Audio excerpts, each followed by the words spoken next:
Hello Clash Nations! I'm Sofia Noviel Santos.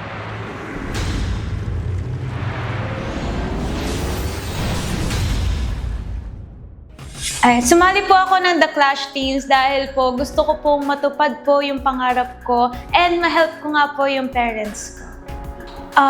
I think ang pinagkaiba po ng dream ko sa iba ay parang kahit po pangarap ko siya, hindi ko po pinapressure yung sarili ko na kailangan manalo, kailangan ganyan. Ang mahalaga po sa akin ay makatungtong lang po ako sa stage, mabigay ko lang po yung best ko and reward na lang po kung mananalo po ako or hindi.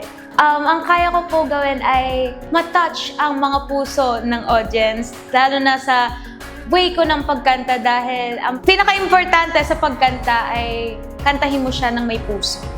Dinededicate ko po itong Clash journey ko para po sa parents ko dahil po wala po silang sawa na nagsusuporta po sa akin sa kahit anong gusto ko pong gawin. Again, this is Sofia Noviel Santos and please support me po dito sa journey ko sa The Clash Teens.